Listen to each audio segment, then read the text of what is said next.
the fun-packed radio show you heard about. Did you miss any one of our programming today?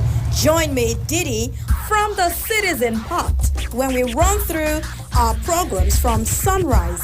Stay abreast, get informed on news roundup. It even gets better. Do you think you know Nigeria? Answer 3 questions correctly and be one of our daily winners on quizzes. It is the full package. Let's take you back, way back on African Vibes. Africa. Let's celebrate the African people, the rich cultures across borders, the languages, the good food, and wealth of excellence on African Vibes. Join me every Monday to Friday, 5 p.m. to 7 p.m. It is on Citizen FM 93.7 Abuja.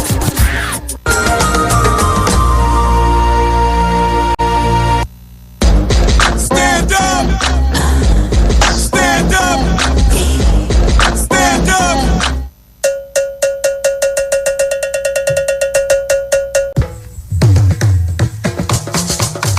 Eunanda ni bila kane rini. Ile di kunyala na kwa bani bila vabesaka ineta Abuja ana Citizen FM 93.7. Era so metete ene ya ni bila va se no seve ini radio ononi. Eku yo ni va se no seve ini ya bani bila saka ovi eku ijumo eku Saturday ateku yo se eku etononi agugo himboruva ava se men. Wa bani bila do ya ineta Abuja ezo wa ya kene ake wale jire nuwo do aka isana na inoku down ni. Ibila kanere ume ovi onivase kale nile ya bani bila saka de kada wona geten aboni.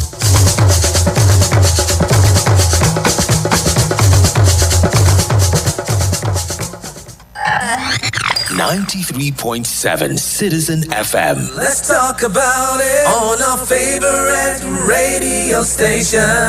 We're more than just a radio station. We are a part of your life.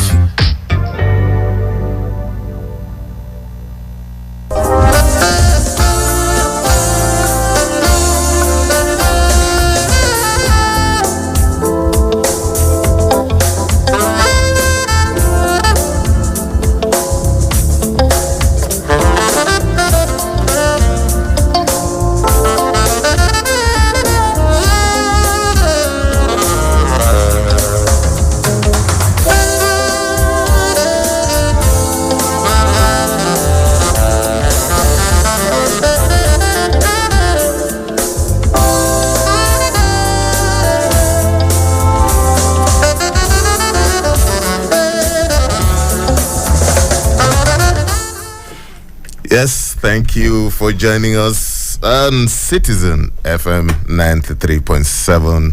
And this is Insights. My name is Lawrence Umotte. It's 10 minutes past 10 in the city of Abuja. And we are good to go on Insight. Yesterday, the question on everyone's lips was to be or not to be.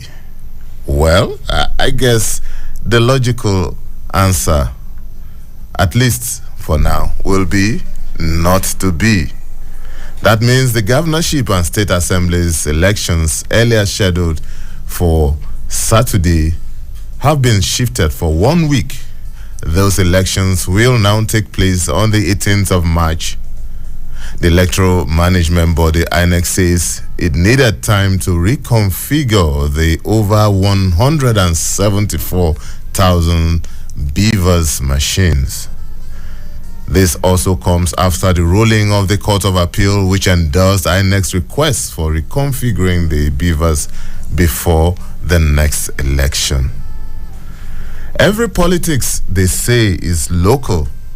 So that gives the political gladiators who have relocated to their immediate constituencies additional 7 days for what is regarded as the grand finale of the 2023 general elections. Governors will be elected for 28 of Nigeria's 36 states. New lawmakers will also be elected for the houses of assembly in the 36 states. And so this will be our focus today, even though the elections will not take place for another 1 week.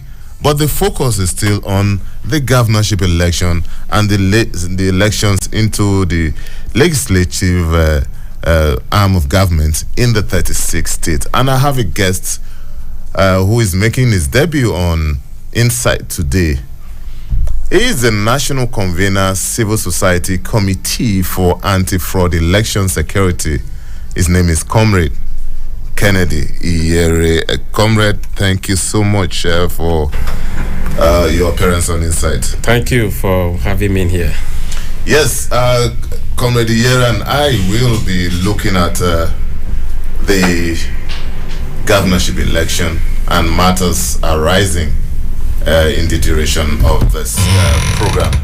In the next 45 minutes or thereabout, that will be our focus. But meanwhile, you can join our live stream on YouTube by typing in Citizen FM 93.7, and you can also listen to us online on www.citizenfm.ng.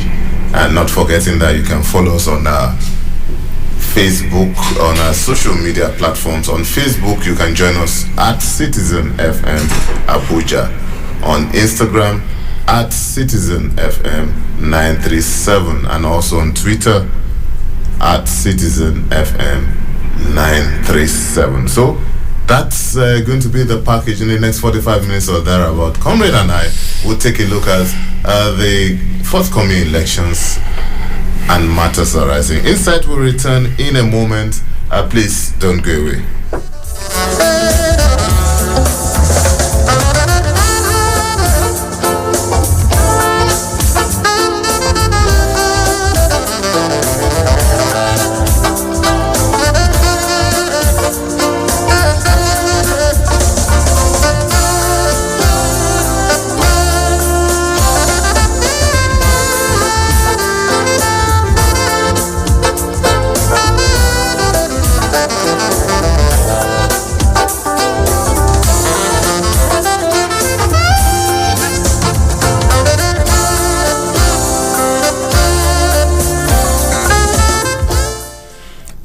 Thank you for staying tuned. It's still Insight on Citizen FM 93.7, and we are looking at the governorship and House of Assembly election. And once again, my guest is Comrade Kennedy Iyere, who is the National Convener, Civil Society Committee for Anti-Fraud Election Security. Once again, welcome to Insight, Comrade. Thank you. Okay, straight up, Comrade, let's go into the matter. Elections have been shifted, we all know that by now. But did you see this coming? Yes, we saw it coming. That was the most commonsensical thing to do, especially from the view of the fact that the presidential one did not go the way we all expected. The tensions mounted, and a lot of people were apprehensive. The series of things that took place between when the first election was organized or conducted and when the second one was meant to be actually had, every reason to compel a postponement, which eventually happened yesterday. So it was expected. Okay. Before this announcement, skepticism was still trailing INEC's handling of the presidential and National Assembly election, and a lot of people went to town how this will affect the election. In your view, I know that you're an activist and you wear different caps, but generally speaking, how much of effect do you think what happened in the presidential election will rub off on the governorship election? Let me be very straightforward. The presidential election was a fraud. That's harsh. Yes, and I will explain that. I'm an activist, except the general public wants to hear lies, and it will not help us. It will not take us anywhere. It was a fraud, a massive fraud. My organization had a lot of people everywhere who actually monitored and observed. The word monitor has been used by me, and I know it would surprise you. INEC is not clean. That is why they usually do not allow people to monitor. Monitoring means being part of the series of events and activities that will actually precede the election itself. But INEC, in its nature, will not always want people to be aware of all of those things they do before the election day. So they don't allow people to monitor, but rather they observe. What they do is, on the day of election, people come to want to checkmate fraud. But don't forget, if people were allowed to monitor, plans and sinister motives geared towards ringing would have been uncovered. Identified and uncovered or countered. Do you get that? Now, it was a total fraud, and if I could even use a word that is harsher, please don't. I would. Don't. If I could, that's why I say if I could. Unfortunately, I can't even remember one that is harsher. Thank God. And having said that, I'll tell you why I am harsh myself. Presenter, for how long are we going to continue with this inconsistency? The inability of INEC to conduct credible polls. Do you know, if you take the statistics and the mathematics or arithmetics, we spend lots of money in billions of naira enriching lawyers, enriching judges, who will even end up giving us verdicts that were already purchased before the final verdicts. The judiciary cannot be trusted. I'm speaking from my own point of view because I have seen series of pre-elections litigations that were compromised. I can give you more than 100 instances of that. Let's not go there. Now, you asked question that bordered on how the conduct and the outcome of the presidential election may affect the one we are doing on the 18th. And I started by telling you that the one we did before was a fraud. And I'm explaining to you why it was a fraud. Now, I belong to the civil society. INEC has never been sincere from the beginning. And I will tell you what is different in the new Electoral Act. What was different that we all fought for happens to be the same thing they failed to do, which is the electronic transmission of results. Don't forget, a lot of us put our lives on the line to ensure that we succeed with that push, the push for that bill to be signed into law.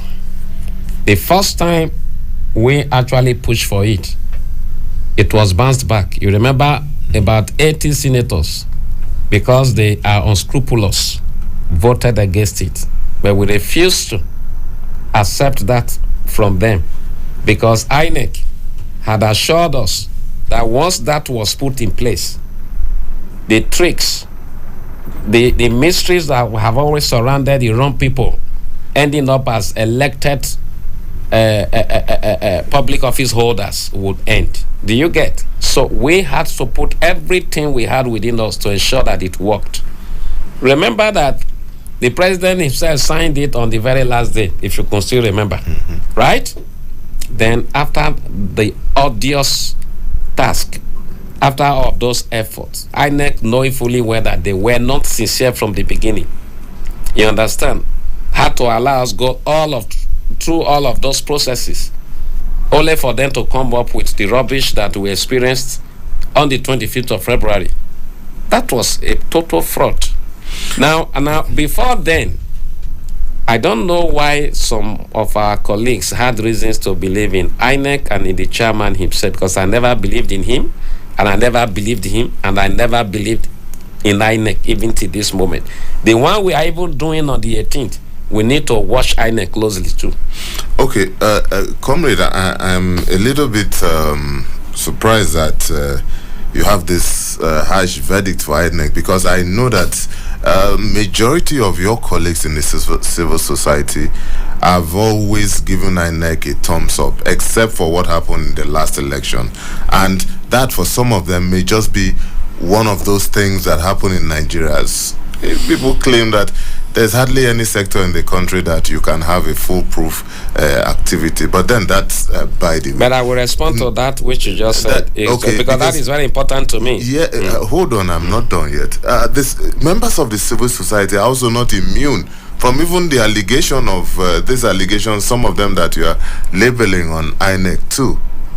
You use some harsh words, unscrupulous and stuff like that. Even your colleagues in the civil society have also been accused of toe-toeing with politicians to bypass the laws and infringe on the laws and stuff like that. And if you can react to that briefly before we go into it, because we need to talk about the governorship election. This is a big one for me.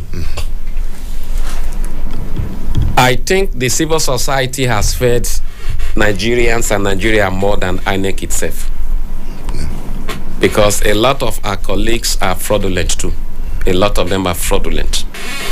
They fraternize with INEC a whole lot. That is the truth. They pally. They are into this kind of unholy or immoral fraternity with INEC. In a civil society that is active and strong, INEC will not try this nonsense. Do you know the civil society had power to have stopped the continuous counting of the ballots? Because INEC, what kind of powers? I'll tell you. Derived from citizen where? Action. Citizen action. Are you saying taking the laws into their hands? No, but there is no responsible CSO leader. Our call mandate is to build peace and stability and be builders of the nation, not destroyers of the nation. Getting a court injunction? Not just a court injunction. We could all have actually raised a protest to the ICC would have to... Invading the venue? Yes, in a very lawful manner, because they have given us a reason to do that. Don't forget, we fought for that. Okay. And I see, INEC created... Look, for the chairman of INEC to have been deceiving us even till the last or the 11th minute, that shows he deserves such a protest action. That is the truth. He created the rules rather, and he actually also broke the rules. He had no reason. Don't forget also that commission got 403 billion naira of our money, taxpayers' money, your money, my money, our sweat. They feasted on that money, and then they are big people. Okay. For how long would that? Now the civil society, they have compromised also with the international. They have a lot of this grant. A lot of them are lazy people. They just collect this grant, and they even pray that things like this continue to happen. All right, Comrade Yere, okay, now let's leave that and look at the bigger picture, which is the election coming up. And you are also an election observer, apart from being an activist. Every politics, they say, is local. Now, with the picture of that presidential election that just passed, and what is coming up in next week, in terms of, I'm sure you saw the map of the political map after the results. Do you think we are likely to see a replication of what happened in terms of the winning pattern, or it's going to be a completely different picture in the governorship election? The truth is what I will say, and I pray after this you bring me back. The reason why I said that is a lot of you journalists too are not helping us. You want us to just say sweet things. If you bring me here, allow me speak or say my mind, the truth that I know. Only the truth will set us free. That's the truth. No, we are not averse. Hold on, comrade. We are not averse to the truth. As long as this is done with decorum, and as long as it is done with language that is acceptable on radio, and as long as you don't make claims that you cannot substantiate. Okay, you can go on. Now, the spirits of a lot of people have been dampened. You can't say that fact. They all came out with much confidence in INEC. For example, my own polling unit, INEC people came 12 after 12. That is 12 in the afternoon. They were supposed to be there by 8:30. Right? Yes. Except for the fact that Nigerians were willing for a change. Do you think they would have stayed up to the extent they did, because they actually closed voting at that my unit at about 6:30 p.m. People were resilient. They decided to sit back and waited. And when the INEC people came at about 12:12, they didn't behave in a way that was riotous. They just told them, you see what? Many of us decided to stay back. Only 1 or 2 people left, and they will come back. Since you came late, you will also close late. That was what they did. Now, the truth of the matter is that for the very first time you see youth participation, what actually pained my heart is the fact that for the very first time that our youth had reasons to believe in the process, in the electoral process, and they were disappointed. We are human. Now, what most of these CSOs have been doing is to send some messages of encouragement to strengthen the hearts of these people, making them understand that the next election will be different from the previous one. And we pray it works. Right? Now, the success of that election begins with the turnout of voters. If the turnout of voters is low, it will definitely affect the outcome. And come to think of it, I hope you realize that what gave the winner, the total vote that gave the last winner, is the highest we've had since 1999. It was not that people didn't come out to vote. INEC again contributed to what happened, because more than half of the people who turned out to vote got disenfranchised.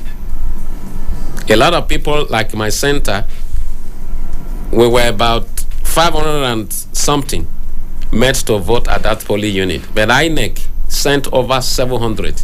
It was when they came at about that past 12 past 12, they started now trying to relocate people to their actual places.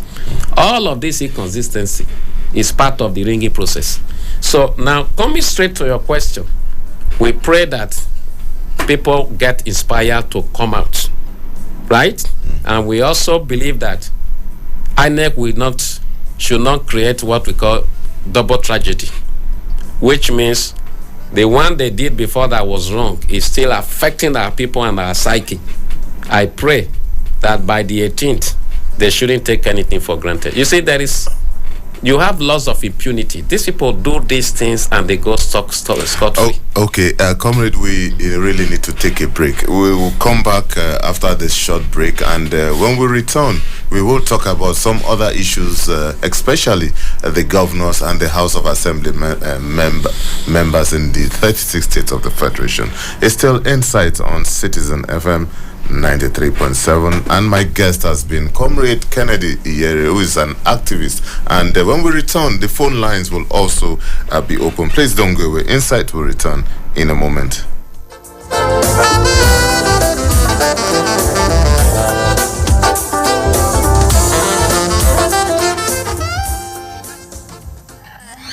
93.7 Citizen FM. Let's talk about it on our favorite radio station.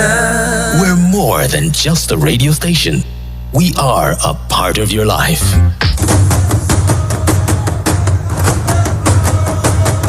Celebrating our cultural pride is our core essence. Let's bring people together through communication as we say we would. Let's meet Oloye Babake. tó bó ṣe rí lẹ ti gbọ́ òun o ẹja pàwọ́pọ̀ ká ti ètò yìí lẹ́yìn gbogbo ọmọ káàárọ̀ jíire pátápátá bó ṣe rí lẹ ti gbọ́ òun o ẹ ṣeun. Alhaji Sadiq Abubakar. Barkanmu da warhaka, ku kasance tare da mu a cikin shirin kowane rana. Ichie Ekene Ezebwe. Ụmụnnem na-esonyelu na ya oge ọbụla. Ebe ọ na-akpọtụ, ebe ejedebe ya na ebe anọ. Ịghọtago? Ana m ekwuzikwa ka mmadụ. And Olobowada. Bomigala mewola ikoi udama onshnyogba mewaka dama teduka neki tonyubo kete kinwowo menetiru yijuki de ya nyonwa chakadu udama igala. Join us on Melting Pot every Monday, Tuesday and Wednesday, 7 p.m. to 8 p.m. as we meet elders from our different ethnic groups in Nigeria and bring you closer to your roots. Live on Citizen FM 93.7 Abuja. Melting Pot. Don't miss it.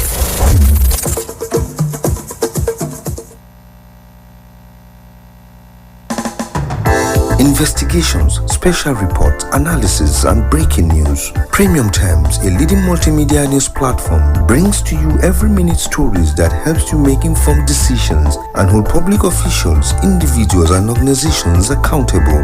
We have cartoons, videos, podcasts, and other interesting content for your delight.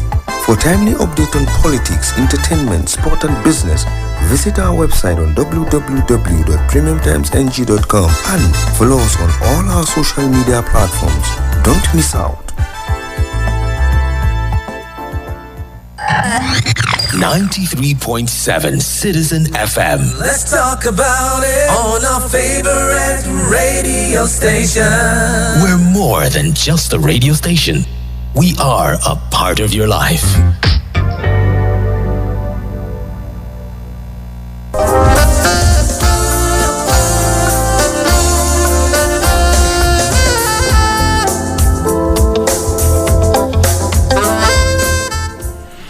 Thank you for staying tuned. It's still Insight on Citizen FM 93.7. My name is Lawrence Umotte, and we are looking at the governorship and state houses of assembly election, which has been postponed till next week.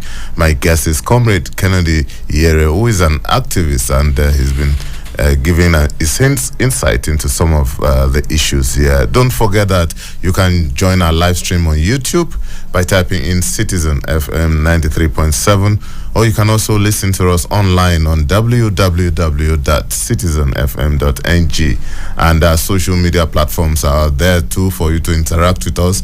On Facebook at Citizen FM Abuja, on Instagram at Citizen FM 937, and also on Twitter at Citizen FM 937. The phone lines are also open. You can call us on 0903 2229797 or 0818 2222205 or 0818 2222206. Yes, we already have a caller here. Hello, good morning. Hello, good morning, Mr. Lawrence. Good morning, sir. Thank you very much for bringing our guest. Okay. Please, I want to say that, please, I want you to be bringing such a person like this. It's just like Dr. Lomefo. They are very forthright, and we want to be hearing from such people. They encourage our heart to know that we still have people who are people listening to this country. Then, briefly, I want to say that really, just as our guest has been trying to say, it will be difficult to bring out some people again to come and vote, because people are so disappointed that I don't know. Now, if you look at what is going on concerning some people in Lagos now, how do you expect people to come out with all the threats here and there? See how they went to Ajegunle and put fire in people's shops, and millions of naira are lost. So how do you expect them to come out under such a thing like that? And people know that this thing is going on. The police, they are aware. What have they done so far to check this kind of thing? So please, I want our guest to please help us through that into that area. Lagos belongs to nobody. Lagos is for every one of us. I'm a Yoruba man myself, and no other Yoruba man has the right to lay claim on Lagos. It's for everybody. So please, I want our guests to help us say something about that area. Why should people be threatening people? Is that right? Thank you. All right. Hello, you didn't tell us your name. Okay, I think we lost that. But okay, the numbers are still open, 0903 2229797. You can also call us on 0818 2222205 or 0818 2222206. Yes, we have another caller. Hello, good morning. Good morning, Citizen FM. My name is Enoch Joshua, calling from the city of Abuja. All right, thank you so much, Enoch, for calling. Please go ahead. Thank you for bringing the guest. I've been following his work for a while. He's been doing a good job to this country and to humanity. I want to comment on the next coming election, which we hold on the 18th. I am from Ebonyi State, and there are great concerns, intimidation from the present government, and I would like him to use his good heart and his good office to call on the Ebonyi governor to stop intimidating those who are not in his party, those who don't want to vote for him. That's why I call this morning, sir. All right, thank you so much for your call. All right, it's still Citizen FM 93.7 and it's Insight. The numbers are, I guess, yes, you can still call us on 0818-222206 or 0818-222205. In the alternative, you can also call us on 0903-2229-797. My guest is Comrade Iyeri, who is here in the studio with us live and direct, and is giving his insights on the governorship election and the House of Assembly. I think we have another. Hello, good morning. Hello, good morning. Good morning, sir. Hello, good morning, sir. My name is Emmanuel. I'm calling from Legislative Quarters. Okay, that's in Apo. Yeah, Apo, yes. Yes, okay. Go ahead, Emmanuel. Sorry, just like your guest in the studio is saying, the man is absolutely correct. And it takes the grace of God for other people to understand what he is actually saying. Now, let me tell you, in INEC, election was on. It was not completed when the masses, the people of this country, started complaining of the rigging of this election. Now, INEC chairman came out and said that there is going to be a review inside that election. Now, what do you mean by review?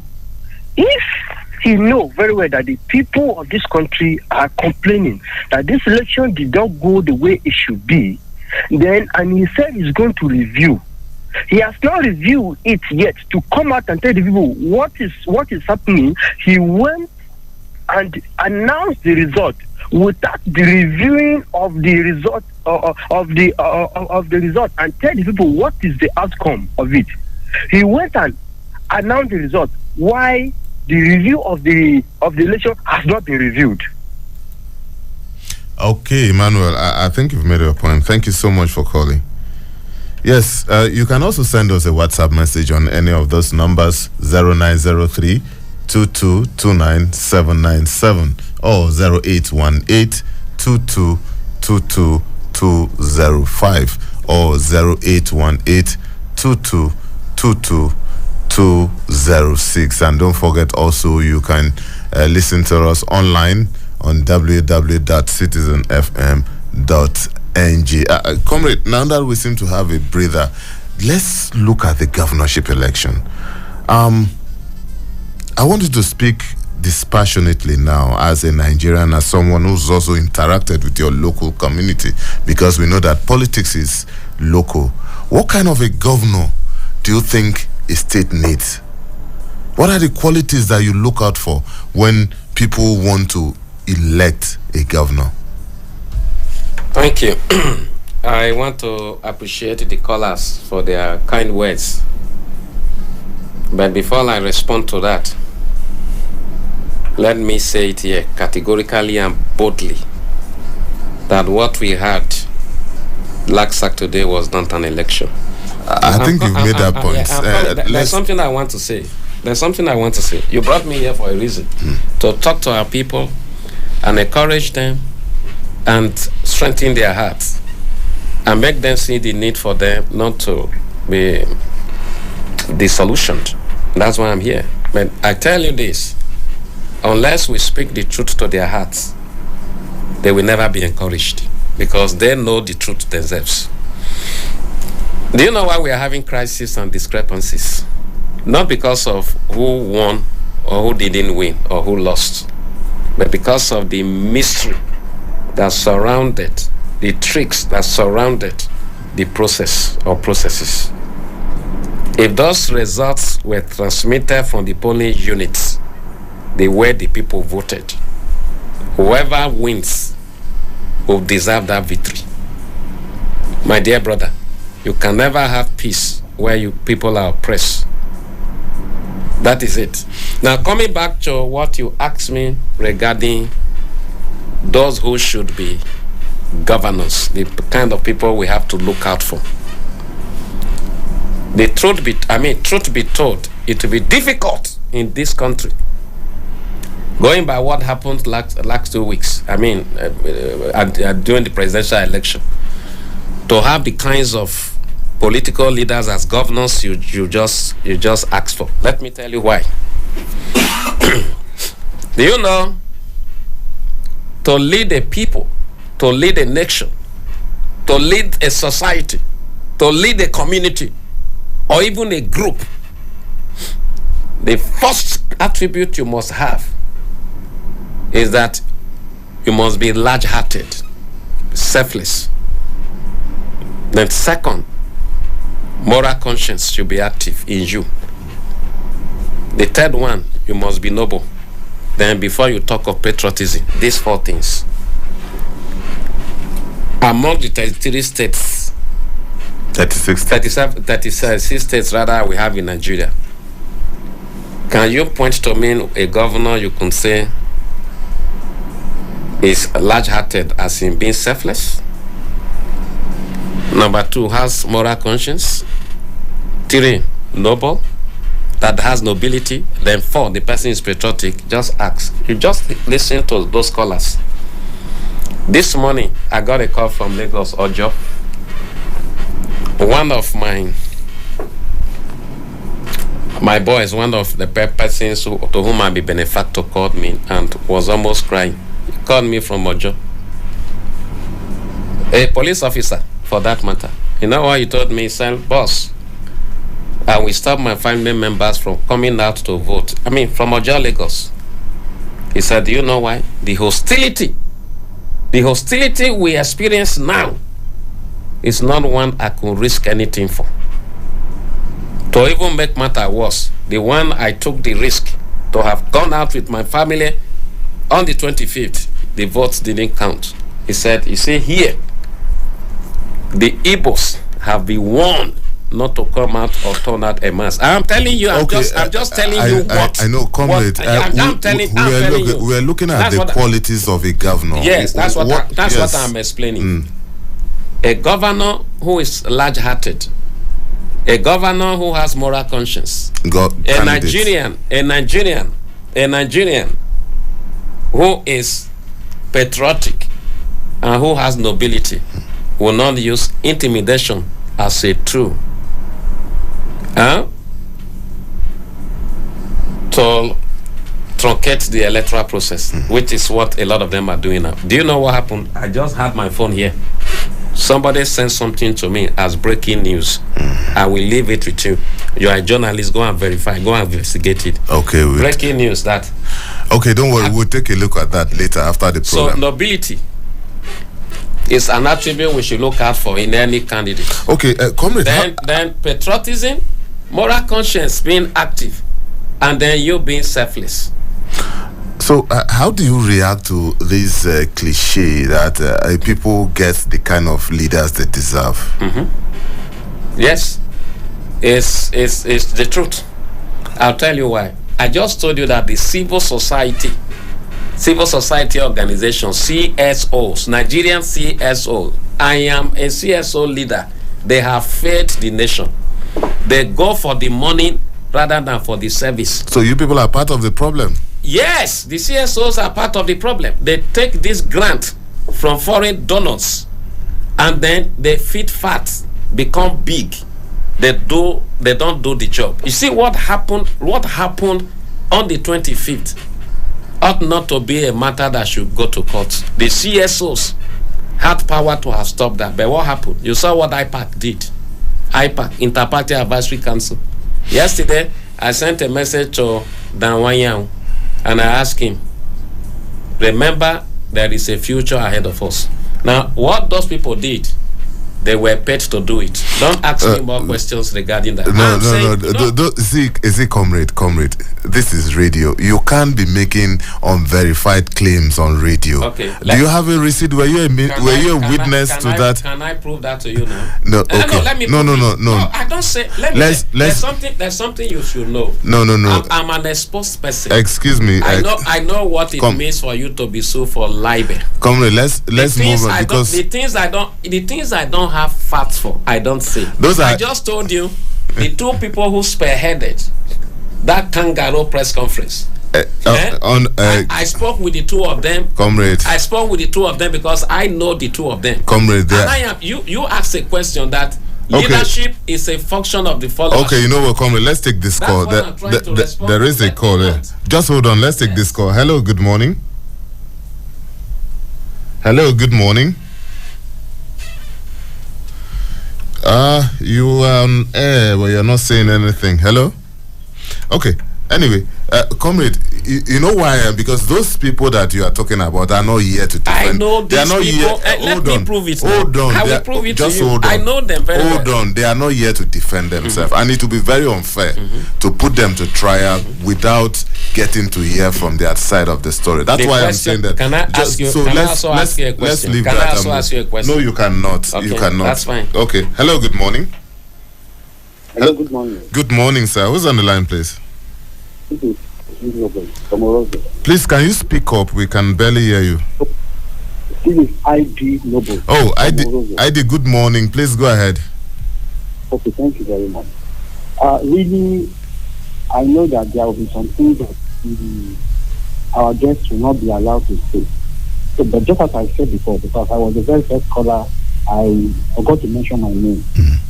You see, this man that is in the studio there, hearing him alone, honestly, I am happy. And so many things in my mind is reflecting in themselves, and I'm happy for that. But what I want to say is this. You see, yes, we are broken it down to 4 about the qualities we are looking for in a leader. By the grace of God, I love what is true. And that is why I know that this country, until we do the right thing, it will be difficult to come across people who are character and at the same time they are competent. So character is number 1. If the character is missing, no matter how competent the person might be, is still going to be a failure, because this country is leg deep in something very bad. Look at what is going on for God's sake. How do we come out of this thing for God's sake? If we all are interested in getting a better country, how do you think we'll come out of this thing? See how he's talking about the CSO can even be belongs to. And I go beyond the CSO. I talk about the political parties, I talk of the media, I talk of the electorate, I talk of all these kind of people. They are destroying this country, and there's no way, honestly, that we can come out of this thing unless and until we are ready for the truth. Thank you very much. All right, thank you so much, ID Noble. Comrade, we have barely 5 minutes to wrap this up. Let's look at the legislative arm of government in the state. A lot of people criticize this arm of government, particularly in the state, as being under the control of the governors.